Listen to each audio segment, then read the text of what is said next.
Bismillahirrahmanirrahim. Alhamdulillahi rabbil alamin wa afdalus salati wa atamu taslim ala al-mab'uth rahmatan lil alamin wa ala alihi wa sahbihi ajma'in.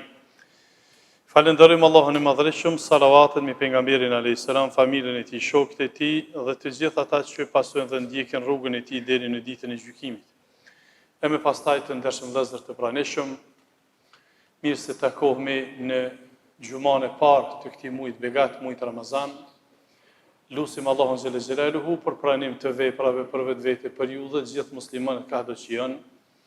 Sigurisht që kjo xhuma është shumë e veçantë. I gëzohemi shumë që Allahu xhel xelaluhu na ka mundsuar që të jetojmë muajin e Ramazanit, ta e presim muajin e Ramazanit, siç kemi thënë edhe viteve të kaluara, veç me jetu në Ramazan është hajër. Pavarësisht pastaj gjendjes të personit a është i shëndosh apo i smut. Edhe për të smutit ka vend Ramazan. Edhe për të moshuarit ka vend Ramazan. Edhe për ata që s'mujnë me agjëru ka vend Ramazan. Pra është një mirësi e madhe. Të ndershëm vëllezër, shumë çka kemi për të thënë, po sigurisht edhe viteve të tjera, zakonisht mundohemi që në ligjëratat tona para hutbes të trajtojmë çështjet juridike që kanë të bëjnë me agjërimin. Janë shumë çështje, janë shumë pyetje që lindin madje prej xhamatit, e që kanë nevojë me i ndëgju ato që i kemi folë edhe viteve të kaluara, me ndonjë shtesë që nuk është thonë është viteve të kaluara, por qëllimi jonë është pra, si që kemi trajtuar viteve të kaluara, pra fiku i agjerimit, ose jurisprudenca islame e agjerimit. Praktikisht të njoftohemi të bëjmë një përkujtim rreth muajit Ramazanit dhe agjerimit, që i bie se po mundohemi me i përmend me i theksu dispozitat që kanë bëjnë me agjerimin.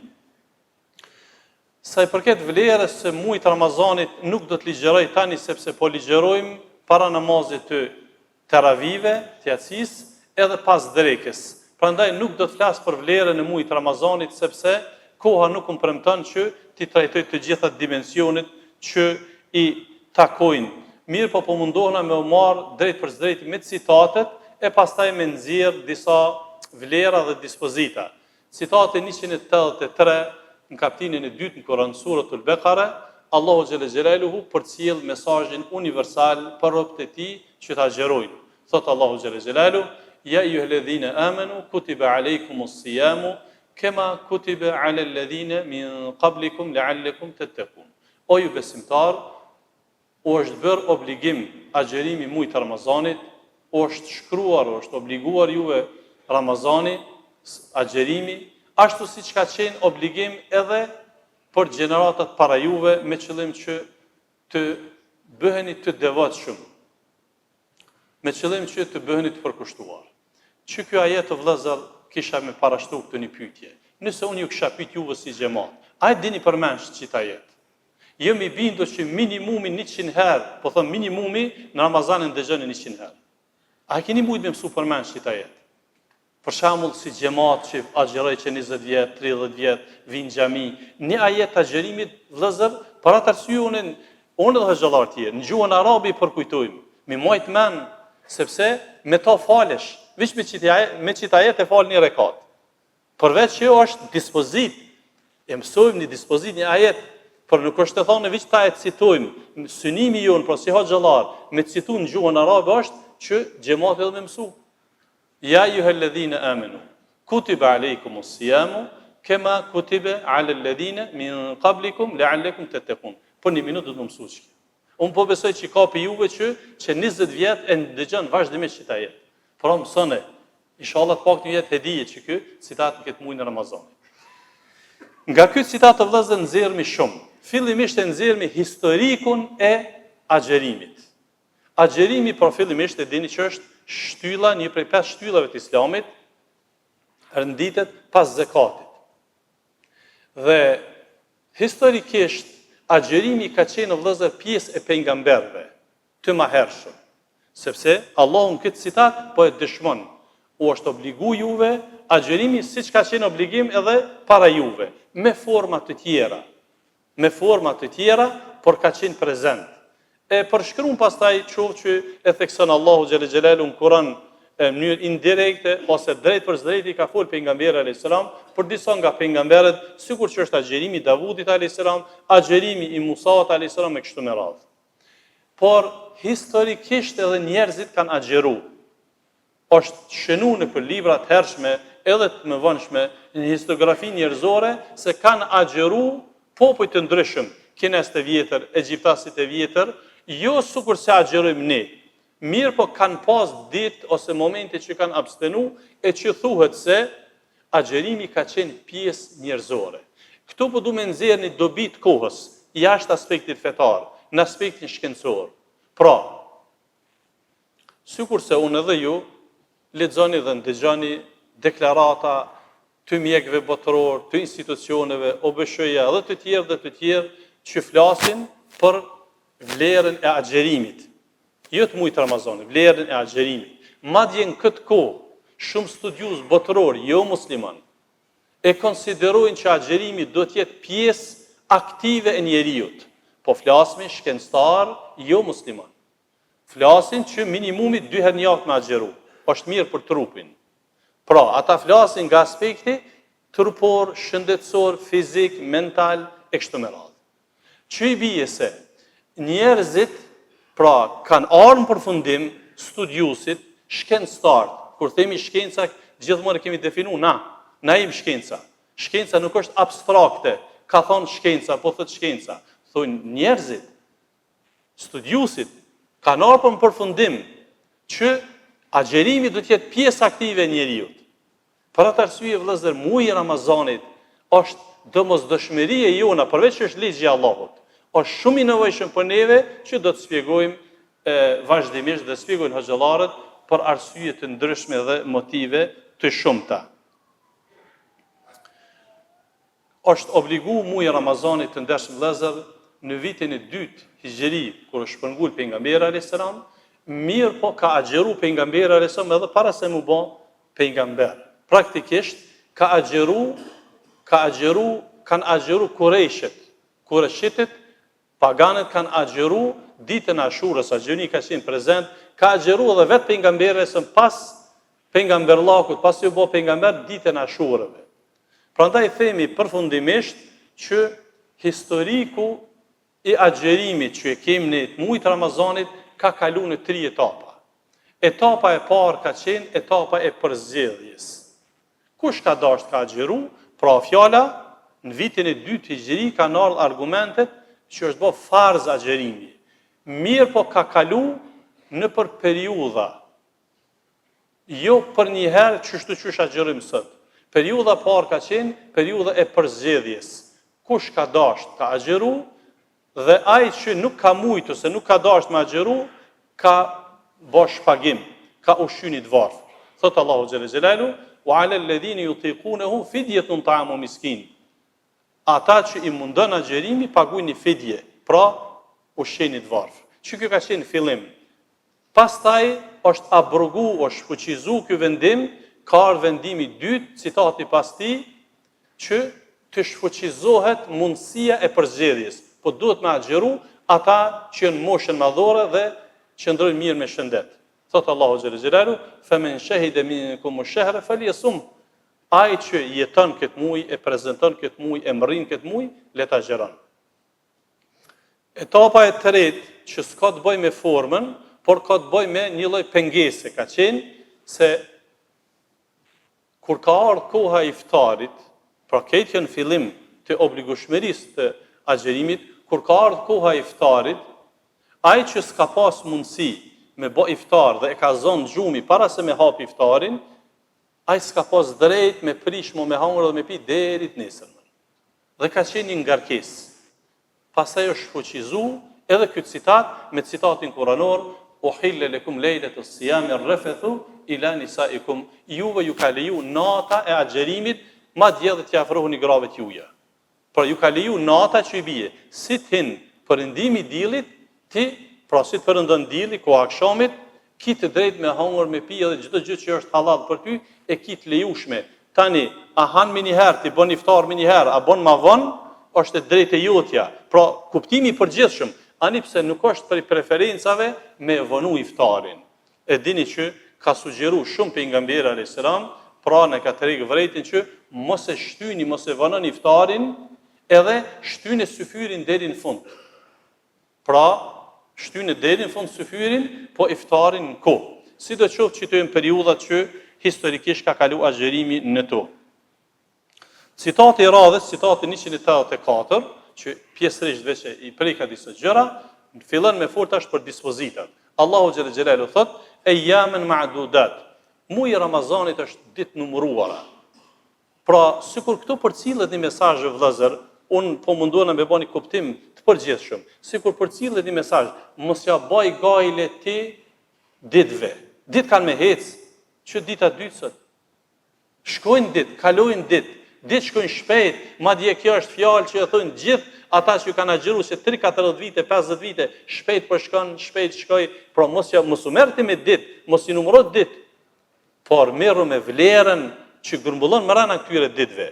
Pastaj Allahu xhel xelalu thot: "Faman kana minkum maridan aw ala safarin fa'iddatun min ayamin ukhra." Kush për juve është i sëmuar gjatë agjerimit apo udhëtar, leti kompenzon ditët që nuk i agjeron më pastaj. Pra, çito nga këtu fillojmë tash me dispozitat. Fillimisht të ndershëm vëllezër, pra ky citat, edhe pse citati edhe pastina ne i përkujton. Ai që është i sëmuar ose udhëtar mos ta agjeron. Pra Allahu xhelle xhelaluhu i ka liru të smuarit edhe udhëtarit nga agjerimi. Citati vëllezër nuk ka ardhur për vitin 2026. Ka ardhur para 1500 vjetë parafërsisht, vlen deri në kiamet.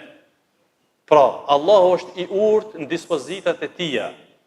Dikush, domethënë fillimisht po e marrim çështjen e smundjes që është për neve sot, do t'i trajtojmë smundjet çfarë sa na premton koha, po vetëm pecekin një kuptim të përgjithshëm. Smundjet me kalimin e kohës kanë evolu, çysh ka evolu gjendja jonë ekonomike, çysh kanë evolu njerëz mendërisht, edhe në aspektin intelektual, por edhe smundjet evolojnë. Ato smundje që nëse kanë qenë para 30-40 viteve, që kanë myt njerëz, nuk janë sot. Por, edhe udhëtimi nuk është ai që ka qenë. Po, dhe ne kemi mri dhe ka qenë më të moshuar këtu, e kanë mri që me 20-30 km në ditë ka qenë normale me hecë në kam. 20-30 km me hecë në kam ka qenë këtë normale. Sepse pjesë e madhe kanë jetu në vise rurale, në zona rurale, në fshatra. Pej fshatit është dashur me zbrit në qytet, në fabrik me punu, ose në shkollë me dhënë mësim, ose me shku si student. Por 20-30 km i ka qenë parafërsisht, po themi, një udhëtim ditor në kom. E llogaritë për shembull verës, në ditë të gjata, temperaturat e larta. E duke ja shtu këtu tani që këta, edhe është dashur me kosit, e me prashit, e me punu krejt mënyrë mekanike. Pra, vërtet na jemi të jetu në luks, vëllezër. Sidomos gjenerata e mas luftës. Na për vendin tonë, po themi. Na jemi të jetu në luks. Ky është agjerim, kushtimisht po them, agjerim i fëmijëve. Ky është agjerim që për t'ju thënë agjerim. Për atë arsye nuk vëhet më në shprehje mundësia, por vlera. Sepse tani çfarë cilësie të ushqimit kemi, çfarë punë të lehta kemi, edhe ai që matronën e ka punën, prapë ka klimën aty, edhe ai bukpjeksi forraxhia që punon e ka një klimë aty. Edhe ai që punon në zehje ka një mundësi më të madhe se ata që kanë pas përpara. Krejt që të bëjnë që ka lehtësime, por dispozita mbetet dispozit. Kështu që po flasim sot për smundjet.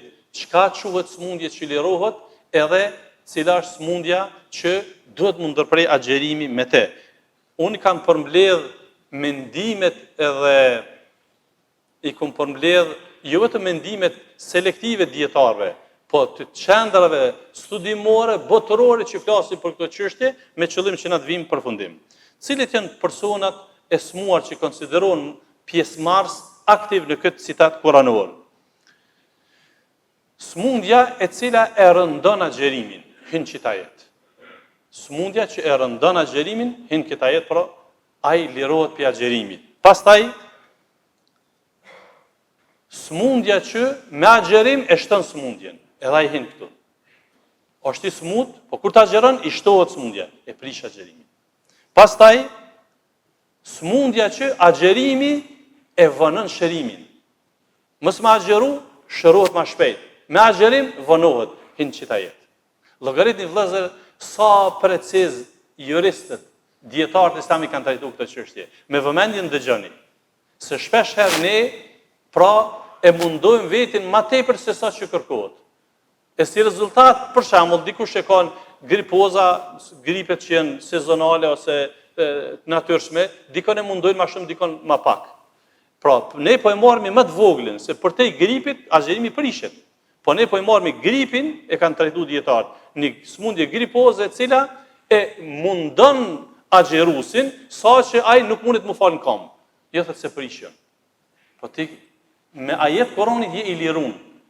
Atë ndëgjoj Allahun. Ndëgjoj Allahun se është për të mirën tonë. Ti kështu, as unë agjeron mirë, as unë falesh mirë, as unë e shfryzon me lexu mirë, as më lut mirë. Atë pse s'me shfryzon këtë lehtësim që Allahu e ka prunë. Ma konkretisht, dietarët islam këtu tani kanë pru dispozita për të smuarit. Këto ishin smundjet. Këto ishin smundjet që lirojnë nga agjerimi. Cilën të smuarit që lirohen nga agjerimi në bazë të këtyre që u tha. Ka të smuar që është i smuar, mirë pa agjerimi nuk ndikon të ai. Nuk ndikon. Është një smundje, madje mund të jetë smundje edhe kronike, por nuk e pengon agjerusin. Ose smundje gripoze e lehtë që nuk e pengon personin me zhvillu jetë normale, për këta me agjeru është më mirë. Thotë Allahu xhelle xhelalu wa an tasumu khairun lakum. Që të agjeroni është më mirë për juve.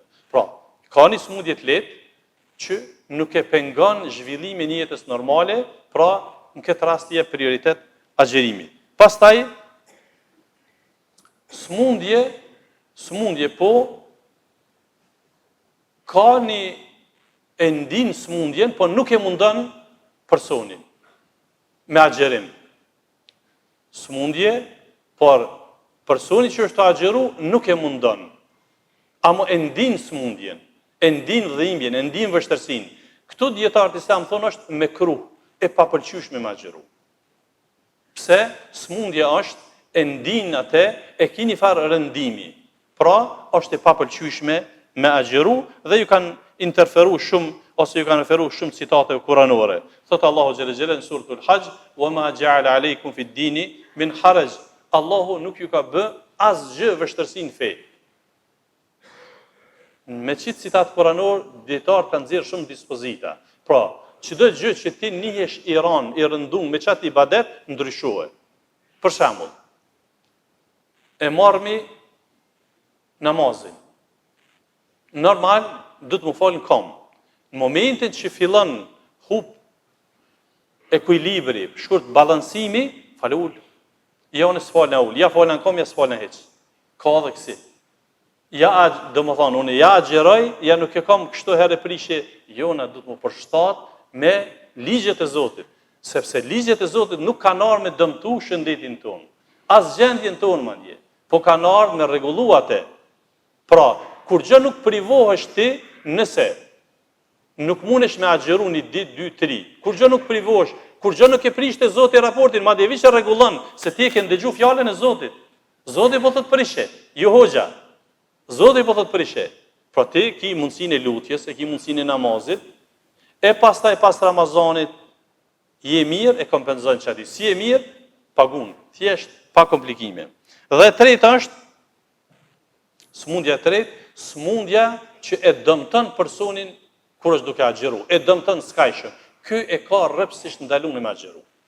E tash qysh muj me dit na, a muj unë si hoxh mi ia dhon vlerësimin dikuj mi thon ti nuk bën me agjeru, ti bën me agjeru. Jo. Janë njerëz kompetent, janë mjekët. Po normal që kushtohet me kon mjek musliman. Ose të paktën edhe nëse sa musliman, po e din rregullat e muslimanëve. Se na kem mjek ateista, komunista hala, që ai më mujt krejt e thotë mos agjeroni asnjë. Hala po është.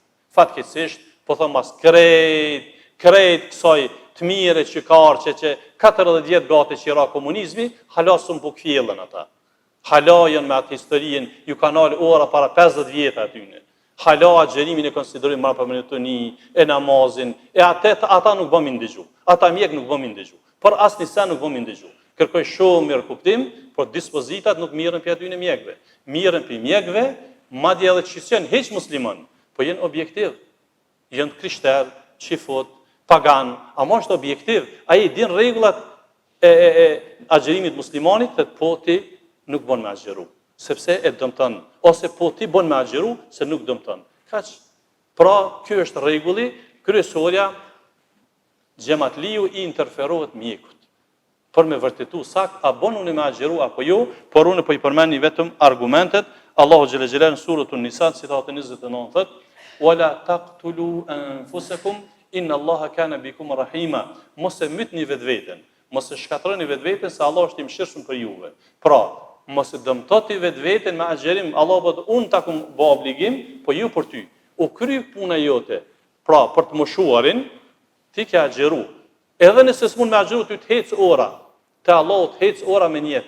I riu që s'mund me agjeru, pra Allah thotë mos e dëmtoni vetveten, kur të shnoshesh agjeron. E kështu me radhë. Pastaj thot Allahu xhel xelalu: "Wala tulqu bi aydikum ila tahluka." Mos hini me dorën e juve në shkatërrim. Pra, dietarët nxjerrin dispozita për këtyre ajeteve kuranore. Që i bie se në momentin që e dëmton vetveten duke kryer një dispozitë fetare, ti hin gjuna. Hin gjuna tash. Pra tash merr gjuna. Dikush të thosh po në po duam që më agjeru. Mjeku ka thonë që e dëmton pa u nalën e të llojit të smundjeve, po unë po du me agjeru. Ti pra se ke ndëgju Allahun këtë rast. Nuk e ke ndëgju Allahun. Allahu po thot, ai që është i smut, ose është udhëtar, e prish. E po cila smundja, mjeku e definon. Allahu që shtu në Kur'an thot, "Fes'elu ehle dhikri in kuntum la ta'lamun." Pyetni ata që janë kompetent për gjërat që si dini ju. Por Allahu veç e ka cek smundjen, por nuk ka cek llojet smundjes. Edhe kjo është urtësi që Allahu para 1500 vjetë nuk i ka përmend smundjet. Pra, nxjerrni edhe çtu një dobi, një mësim, për ta kuptuar dijen e Allahut absolute, për ta kuptuar mëshirën e Allahut absolute, për ta kuptuar urtësinë e Allahut absolute. Allahu ka mujt me thon para 1500 vjetë, smundjet e zemrës kardiovaskulare s'bën më agjeru. Edhe pik.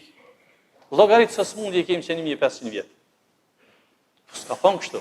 Allah ka përmend vetë nocionin, termin smundje. Cilat smundje? Kompetent ata që janë mjekët i definojnë. Kjo smundje që e ka personi s'bën me agjeru. Me këtë smundje mundesh me agjeru e kështu me radhë. Për shkak po them gjithmonë kohës ngushtë, kisha edhe shumë çka tjetër me thon, po kalimthi po i ceki gjithsesi që në këto smundje të ndershëm vëllezër hyn të moshuarit e raskapitur. Në këtë ajet hyn të moshuarit e raskapitur që sun rrin kam, hyn këtë ajet pa shtilirun. Këtu hyn gruaja me cikël menstrual, lehone, gjithsesi e kanë ndaluar me agjeru, po edhe ato që janë shtatzëne dhe gjithënse, e që i mundon agjerimi, ose e pengon fetusin gjatë shtatzanis një zhvillim normal, ose gruaja gjithënse që me agjerim nalet gjiu. Aja vazhdon do më e prish agjerimin. E prish një ditë, dy, deri sa të forcohet, edhe pse tashim në Ramazanin që dita është e shkurt, nata është e gjatë, pra preferohet që gruaja prej iftarit deri në syfër me ushqy pak më mirë, fillon agjerimin. Por nëse isha pyetash, a me fillu me agjeru gruaja shtatzane edhe gjithënse apo jo? Po, ajo çohet në syfër e bën jetë me agjeru. Pastaj e shikon gjendjen e saj. Nëse ja del, vazhdon agjerimin. Nëse e sheh që fëmiu po jetë sidomos në 6 mujorin e parë, ku nuk mundet me marrë ushqim shtesë, e ndërpren agjerimin një ditë dy, apet pastaj i kthehet agjerimin, çështo vepron. Edhe gruaja shtatzëne në këtë formë do të thonë vepron. Gjërat që e prishin agjerimin. Çka e prish agjerimin? Po i numëroj disa që i kanë përmend, i kanë theksu komisionet, jo unë, komisionet botërore që i kanë nxjerr çka e prish agjerimin. Pra, të ngrënërit dhe të pirit me qëllim. Ai që hanë dhe pin me qëllim, ai ka prish agjerimin, po ashtu kontaktet intime me qëllim e prish agjerimin, masturbimi e prish agjerimin, duhani, çamçakizi e prish agjerimin, injeksionet ushqyese, infuzionet e prishin agjerimin. Pastaj po i ceki gjëra që janë të papëlqyeshme me kruh.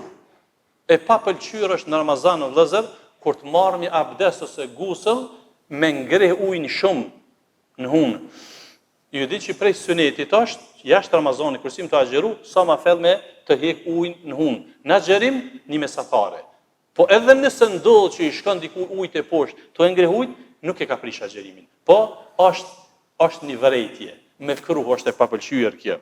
Pastaj, për mbledhja e, po themi, pështymës gëlbazës, nuk bën aja me shku të poshtë, nuk e prish agjerimin, është e papëlqyeshme, është mirë me nxjerr. Po ashtu, mendimet e këqija janë papëlqyeshme në gjatë agjerimit. Gjithmonë këtë fjala është për kontaktet intime. Pastaj gjërat që nuk e prishin agjerimin po i ceki shpejti, pikat që vendosen në sy, në vesh, edhe në hunë, parimisht nuk e prishin agjerimin. Parimisht nuk e prishin agjerimin. Por, nëse personi e vëren që, sepse ka kanale, unë nuk jam i thirrur, po flas çka, po të citoj çka thon mjek. Dikush i ka kanalet e veshit hapura deri në fytyrë, të hidhur me fytin. Po ashtu edhe syri, po ashtu edhe huna. Edhe kur i vendos pikat në hunë për shembull, e vëren që i shkon te poshtë.